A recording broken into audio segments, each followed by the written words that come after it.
So I would probably give you the softer side of the experience because people have the technical elements down. And so what is the actual end user's experience of all this expertise and training and availability? When Graham experienced a cardiac arrest, I didn't even know what it was. I just, I woke up to this sound of, and found him purple, not breathing. I'm a therapist, and I wanted people to understand when you're the one who is with the person who has had the sudden cardiac arrest, a neural net is formed in that moment. And it's how our brain processes trauma. And part of that net is composed of what you saw, what you heard, what you smelled, and any of your responses from your senses. Then it's what you were feeling. I was feeling panic. I was feeling terror. It's what you're thinking. I'm thinking my husband is dead. I'm thinking I can't help him.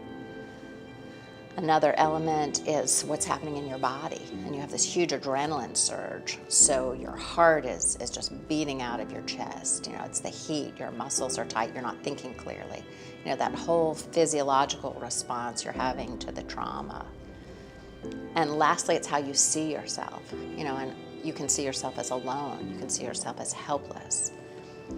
And what happens is even years out from the way that traumatic memory is stored, a sound can trigger you. And you're just back experiencing in your body what you experienced at that same moment. Our brain doesn't have, this time distance. You're just right back in that memory. So for me, I can hear a sound, when my husband's sleeping, like, and all of a sudden, my body starts responding that same way. Or I can look around and not see him, in the house, can't find him somewhere and think, oh my gosh, something's happened. He's unresponsive somewhere. What Tom did in the aftermath really changed the way, for me, that neural net was laid by giving me more information and by the fact that I was not alone.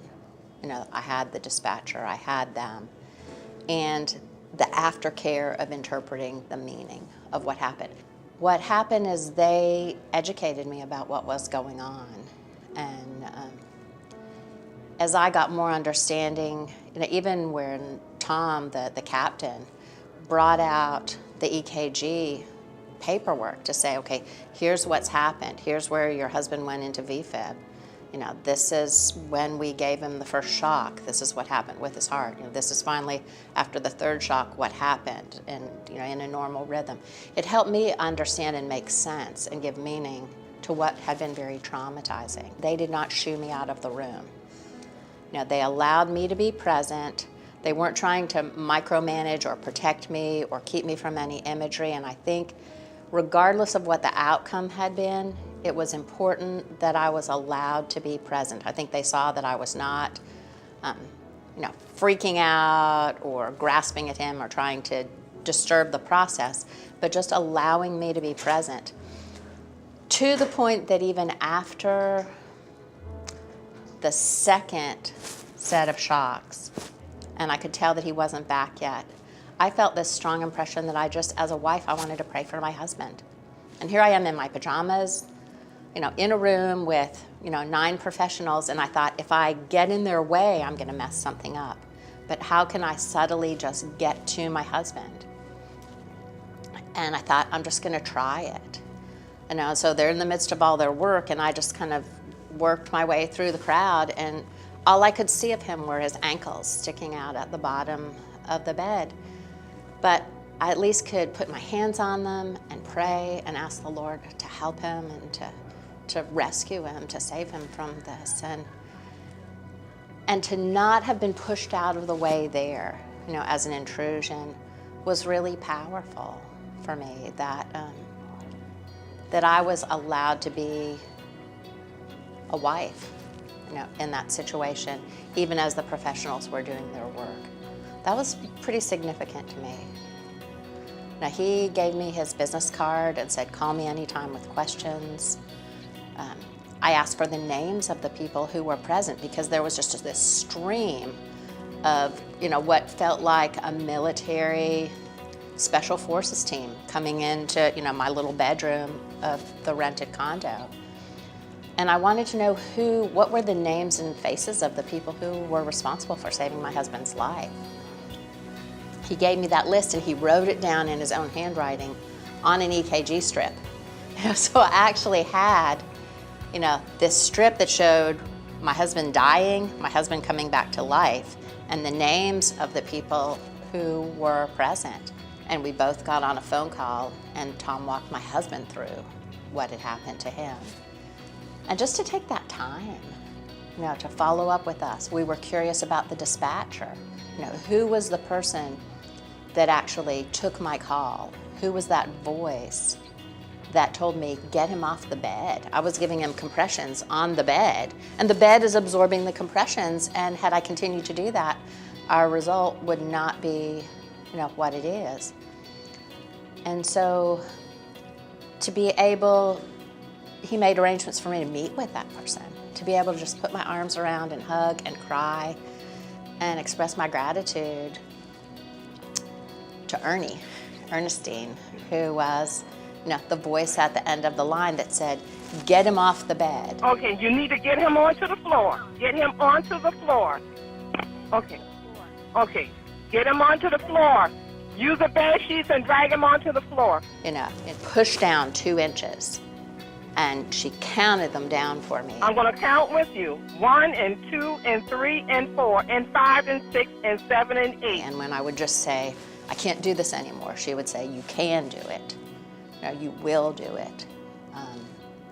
She was the person that kept me going. And so again, Tom made that connection for me as well, so that I could have, again, a sense of being able to integrate this experience into my own life and my own story.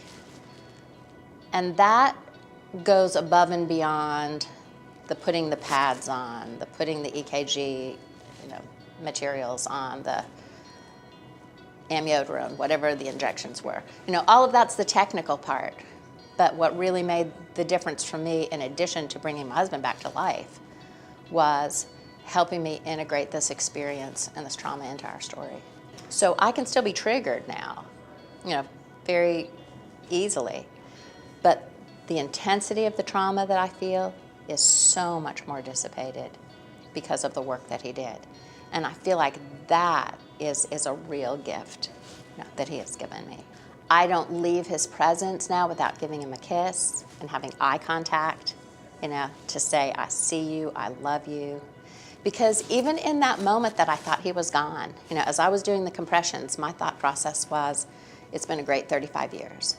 We've had wonderful experiences together. We love each other desperately. We have no elements of our relationship that need repaired. We have peace in all of that. And what we know, in retrospect now in reading about survivor statistics, we were in the best place possible. And the response time, the level of professionalism, the sheer coordination of the team, and Tom's expertise, his medical expertise, to know, what to be doing and how to be directing this, I feel like is a key to my husband emerging whole. He has all of his brain faculties, all of his, organs are working great, everything. And I just know that is such a rarity, whether that's 1 or 2% of people that just emerge, with full functions. And I attribute that to the dispatcher and her instructing me, and then to Tom and the team in the quality of care. After the fact, we heard that we had, one of the most highly trained teams on the East Coast that responded to us. And I think, wow, we love Hilton Head. We love it even more now.